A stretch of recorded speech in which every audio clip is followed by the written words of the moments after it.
बिस्मिल्लाहिर्रहमानिर्रहीम। अस्सलाम वालेकुम नाज़रीन, मैं इरफ़ान हाशमी आपको अपने इस शो में लंदन से खुशामदीद कहता हूँ।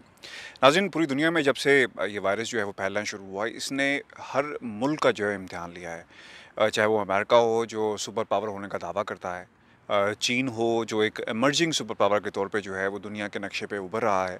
आज वहाँ भी मसाइल जो हैं वो पैदा हो चुके हैं। रशिया में केसेस की तादाद जो है उसमें इजाफ़ा हुआ है।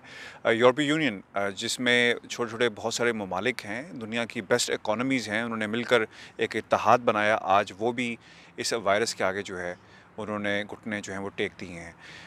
इन हालात के अंदर पाकिस्तान के अंदर एक स्मार्ट लॉकडाउन जो है वो होने जा रहा है। हमने मासी के अंदर भी आपके सामने बहुत सारी वीडियोज़ रखी, कंपैरेटिव एनालिसिस रखा कि पाकिस्तान की इकोनॉमी जो है उसकी इस वक्त सूरत हाल क्या है बरतानिया के तनाजुर में। और अब बरतानिया की इकोनॉमी जो दुनिया की सबसे मजबूत तरीन इकॉनमीज़ में से एक है, यहाँ पे भी हालात जो हैं वो ख़राब हो गए हैं। अगर बरतानिया के हालात ऐसे हैं तो पाकिस्तान की सूरत हाल जो है वो क्या होगी। अब माजी के अंदर एक कंपैरेटिव एनालिसिस आपके सामने पेश किया गया बरतानिया का और पाकिस्तान का। आज जो ख़बर बोरिस जॉनसन ने यहाँ पर जो ब्रिटिश नेशनल्स हैं उनके साथ शेयर की है, ब्रिटॉन्स के साथ जो शेयर की है, बहुत ही अलार्मिंग है। और बैंक ऑफ इंग्लैंड की जो रिपोर्ट सामने आई है उसके बाद हालात यहाँ पर मज़ीद जो हैं वो ख़राब होंगे। व्यूअर्स, बरतानिया की जो सूरत हाल है मईशत की वो ख़राब होने जा रही है और कहा यह जा रहा है कि पिछले 300 सालों में इतना जो ज़बरदस्त किस्म का बहरान जो है वो इस मुल्क ने पहले कभी नहीं देखा था। और अगर दुनिया की स्ट्रॉन्ग इकोनॉमीज़ जो हैं इस तरह सोच रही हैं कि लॉकडाउन को ख़त्म किया जाए, इसमें नरमी पैदा की जाए, तो पाकिस्तान की जो सूरत हाल है वहाँ पर स्मार्ट लॉकडाउन जो है वो बहुत ही ज़रूरी है। और अब हम पाकिस्तान की जो हुकूमत है लोगों के लिए कुछ एक स्मार्ट लॉकडाउन जो है उसे इंट्रोड्यूस करवाया जाएगा। वो काम कैसे करेगा आज की इस वीडियो में हम आपके सामने वो भी पॉइंट्स जो हैं वो रखेंगे। लेकिन वो लोग जिन्होंने अभी तक हमारे चैनल को सब्सक्राइब नहीं किया, मैं आपसे रिक्वेस्ट करूंगा कि चैनल को सब्सक्राइब करें। और क्योंकि हमारी कोशिश ये होती है कि आपके सामने एक नया पर्सपेक्टिव पेश किया जाए और वो इन्फॉर्मेशन जो मेन स्ट्रीम टीवी चैनल जो हैं मुख्तलिफ़ वजूहात की बिना पे आप तक नहीं पहुँचाते, वो तमाम जो है वो हम आपके सामने रख सकें। आपको बताते चलें, स्टार्ट हम करेंगे कुछ रोज़ पहले से, जब हमने कुछ ऐसी ख़बरें देखी कि प्रोफेसर नील फर्गसन जो है जिन्होंने इस लॉकडाउन के हवाले से गवर्नमेंट को एडवाइस किया था, यानी ये मौजूद हैं इस लॉकडाउन के, वो पकड़े गए। और वो कैसे पकड़े गए इस लॉकडाउन को तोड़ते हुए, जब उनकी जो महबूबा थी उनसे मिलने आई। तो उन्होंने जब ये देखा कि ख़बर जो है वो आम हो चुकी है, तो उन्होंने ये मुनासिब समझा कि अब इस्तीफ़ा जो है वो दे दिया जाए। और वो जो एडवाइज़री हुकूमत को दे रहे थे लॉकडाउन के हवाले से, उससे वो अब जो है वो दस्तबरदार हो चुके हैं। बरतानिया के अंदर लॉकडाउन को करवाना और इस हवाले से एडवाइस करना जो है नील फर्गसन का काम था। और उन्होंने गवर्नमेंट को कन्विंस किया कि ये जो लॉकडाउन है वो क्यों ज़रूरी है। तो अब इस बात पर, क्योंकि वो ख़ुद लॉकडाउन में नहीं रह सके, उन्होंने अपनी जो पोस्ट थी उसे इस्तीफ़ा दे दिया। 2 दफ़ा ऐसा हुआ कि मार्च 30 और अप्रैल 8 को जो है वो बाहर आए, उन्होंने जो है वो लॉकडाउन जो है वो तोड़ा। और आपको बता चलें कि इस वक्त बरतानिया जो है, यहाँ की सूरत हाल ये है कि यूरोप के अंदर यानी दुनिया में अमेरिका के बाद जो है वो बरतानिया का दूसरा नंबर है डेथ टोल के हवाले से। और जो हमारे पास फिगर्स थी वो मैं आपके साथ शेयर करता हूँ। इस वक्त जो सूरत हाल है वो 32,000 की फ़िगर जो है वो क्रॉस कर चुकी है बरतानिया में डेथ टोल जो है। और आपको ये बताते चलें कि ये second highest in the world है। तो इस सूरत हाल के अंदर जब बैंक ऑफ इंग्लैंड ने बरतानिया को ख़बरदार किया है कि अगर इस लॉकडाउन को मज़ीद जो है वो आगे चलाया गया तो बरतानिया में 300 साल पुरानी जो सूरत हाल थी वो पैदा हो जाएगी। और इतना बड़ा इकनॉमिक और जो रिसेशन है वो इससे पहले जो है वो बरतानिया की आवाम ने जो है वो नहीं देखा होगा। तो लिहाजा बहुत ही ज़रूरी है बरतानिया में इस रिसेशन से बचने के लिए और माशी बहरान से बचने के लिए कि लॉकडाउन जो है इसको रिव्यू किया जाए और सूरत हाल जो है इसका दोबारा जायज़ा लिया जाए। अब हम आते हैं पाकिस्तान की तरफ, क्योंकि पाकिस्तान के हवाले से जो सूरत हाल है बहुत ही इम्पॉर्टेंट है। अगर बरतानिया की इकॉनमी जो दुनिया की सबसे one of the biggest economies है, अगर बरतानिया जैसा मुल्क अगर इस हवाले से इस किस्म की पॉलिसीज़ जो है वो अपनाने पर मजबूर हो गया है कि लॉकडाउन को ख़त्म किया जाए, तो पाकिस्तान का क्या होगा? पहले दिन से जब से इमरान खान की हुकूमत ने ये फ़ैसला किया कि पाकिस्तान के अंदर जो है लॉकडाउन को लगाया जाएगा, लेकिन वहाँ पे बहुत सारे हर्डल्स थे। एक वो हर्डल था जिसका ताल्लुक जो है वो पैसे से है, इकॉनमी से है। एक वो हर्डल था कि जो गरीब गुरबा हैं उन तक उनका क्या बनेगा। तो जो पॉलिसीज़ हमें नज़र आई वो आम आदमी के लिए थी और जो लेबर यानी डेली वेजर्स था उसके लिए थी। अब सूरत हाल पैदा ये हुई है कि पाकिस्तान के पास जितना पैसा मौजूद था, जितनी रिज़र्व्स मौजूद थे, हमने वो इस्तेमाल कर लिए। तो आइंदा अब क्या होगा? तो इस सूरत हाल से बचने के लिए अब स्मार्ट लॉकडाउन जो है उस फ़ेज़ में हम जा रहे हैं। लेकिन याद रखिएगा कि पाकिस्तान के सामने यानी वज़ीर-ए-आज़म इमरान खान के सामने जो है वो चैलेंजेस जो थे, एक लोगों को भूख से बचाना था। दूसरी तरफ जो सिंध हुकूमत है वो एक अपनी लाइन पे चल रही है, उसका वफाक से कोई ताल्लुक़ नहीं है।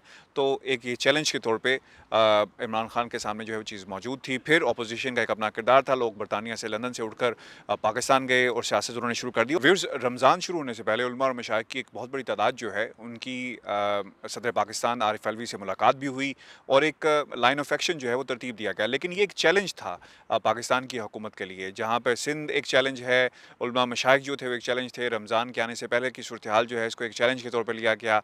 और फिर हमने ये भी देखा कि जो मज़दूरों का क्या बनेगा। तो ये तमाम चैलेंजेस जो हैं पाकिस्तान की हुकूमत के सामने हैं। और अब सूरत हाल ये है कि पाकिस्तान की हुकूमत अभी सोच रही है कि स्मार्ट लॉकडाउन, अभी स्मार्ट लॉकडाउन जो है वो काम कैसे करेगा,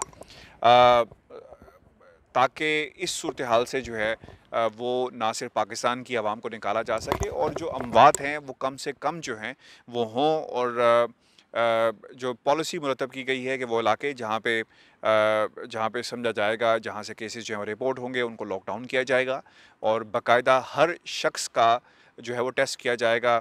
जो इंफॉर्मेशन शेयरिंग है उसको मज़ीद मज़बूत बनाया जाएगा। जो हॉस्पिटल्स हैं वहाँ पे जो डेटा कलेक्शन होगी वो जो नेशनल कमांड सेंटर है उससे मुसलसल राब्ते में होंगे, ताकि एक जामे पॉलिसी जो है उस पर अमल किया जा सके। और वो इलाके जहाँ पर जो वायरस की सूरत हाल है, वबा की सूरत हाल है, वो ख़राब नहीं है, तो उन इलाकों को आइसोलेट जो है वो नहीं किया जाएगा। तो ये एक स्मार्ट लॉकडाउन जो है इस तरह काम करेगा। आपको ये भी बताएं कि बरतानिया हो, चाहे सऊदी अरब हो, चाहे रशिया हो, अमेरिका हो, पाकिस्तान हो, चीन हो, चाहे यूरोपीय यूनियन हो, दुनिया का अब नक्शा बदल रहा है। वो ताकतें जिन्होंने दुनिया पे हुकूमत की है एक स्ट्रॉन्ग मईशत की शक्ल में, अब सोचने पर मजबूर हो गई हैं कि अब क्या होगा इस लॉकडाउन से जब वो बाहर आएंगे और दुनिया की जो इकॉनमी है, यानी जब मईशत का पहिया ही नहीं चलेगा तो सर्वाइव कैसे किया जाए। व्यूअर्स, इस लॉकडाउन ने आने वाले 2 से 3 सालों का जो एक नक्शा है वो वाज़े कर दिया है। वो ताकतें जो अपने आप को बहुत स्ट्रॉन्ग समझती थी, आज वो भी परेशान हैं कि किस तरह इस लॉकडाउन से जो है वो छुटकारा हासिल किया जा सके। और दूसरी तरफ वो लोग जिनकी इकॉनमी यानी वो ममालिक जिनकी इकॉनमी जो है बिल्कुल ही बहुत कमज़ोर थी, वो तो पहले ही से ही मुश्किल हालात में थे, लेकिन उनको भी ऑल्टरनेट सॉल्यूशन जो हैं वो तलाश करने होंगे कि अगर दुनिया में कहीं पर इस किस्म की पेंडेमिक जो है वो शुरू होती है तो फिर क्या सोचा जाएगा। बरतानिया में ये बहस जो है वो शुरू हो गई है कि किस तरह नेशनल हेल्थ सर्विस को जो है वो मज़ीद बेहतर बनाया जाए। अमेरिका अभी सोच रहा है कि किस तरह जो है उनका जो उनकी तरजीहात वो क्या होंगी। क्या उन्होंने आने वाले दिनों के अंदर मज़ीद असलहा जो है वो बनाना है, एक्सपोर्ट करना है, या दुनिया को असलहे से पाक करना है, या फिर जो नेशनल हेल्थ इश्यूज़ हैं, जो नेशनल हेल्थ सेक्टर है, इसे जदीद खतूत पर जो है वो इस्तेमाल किया जाएगा। बहुत ही मज़ाक़ा ख़ेज़ बात है कि अमेरिका जैसे मुल्क के अंदर वो स्टेट्स जहाँ पे रिपब्लिकन्स मौजूद हैं, वहाँ पर पॉलिसी कुछ और है। वो WHO यानी वर्ल्ड हेल्थ ऑर्गेनाइजेशन की जो है वो गुफ्तगू बिल्कुल नहीं मान रहे, उनकी गाइडलाइंस पे बिल्कुल नहीं चल रहे। और वो लोग जो डेमोक्रेट्स हैं वहाँ पर उन स्टेट्स के अंदर जो है सूरत हाल कुछ ऐसी है कि WHO की गाइडलाइंस को सख्ती से उस पर जो है वो अमल किया जा रहा है। तो एक क्लैश ऑफ ओपिनियन जो है वो हर जगह हमें मिलता है। पाकिस्तान के अंदर इमरान खान की हुकूमत के लिए बहुत सारे चैलेंजेस हैं। इकॉनमी को रिवाइव करना, स्मार्ट लॉकडाउन जो है, I think this is the way forward. इसमें पाकिस्तान की तमाम पॉलिटिकल फ्रैक्शंस को, पॉलिटिकल कॉर्नर्स को जो है वो इमरान खान का जो है वो साथ देना चाहिए। लेकिन आपको ये बता दें कि जो पॉलिटिकल अपोज़िशन होती है वो बरतानिया में भी मौजूद है और इसका तरीक़ाकार कि पाकिस्तान के अंदर जो है वो पॉइंट स्कोरिंग की जाती है, यहाँ पर भी कुछ ऐसा होता ज़रूर है, लेकिन एक दायरा कार के अंदर रहते हुए। जिसा बोरिस जॉनसन ने कहा था कि हम एक आम लोगों का जो है वो टेस्ट जो है वो शुरू कर देंगे और जो टेस्टिंग कैपेसिटी है 1 लाख तक, यानी रोज़ाना 1 लाख लोगों का जो है वो टेस्ट किया जाएगा, तो उसे अचीव नहीं कर सके। आज अपोज़िशन जो है इस चीज़ को जो है वो क्रिटिसाइज़ कर रही है। तो लिहाजा आने वाले दिनों के अंदर पाकिस्तान के लिए in comparison to the whole world situation जो है वो अगर हम स्मार्ट लॉकडाउन करते हैं तो शायद हम इस पोज़ीशन में हों कि हम हालात पर काबू पा लें। नाज़रीन, ये हमारी आज की वीडियो थी और आने वाले दिन जो हैं पाकिस्तान समेत पूरी दुनिया के लिए बहुत ही इम्पोर्टेंट हैं। याद रखिएगा 2 से 3 साल के अंदर दुनिया का नक्शा जो है वो बदल जाएगा।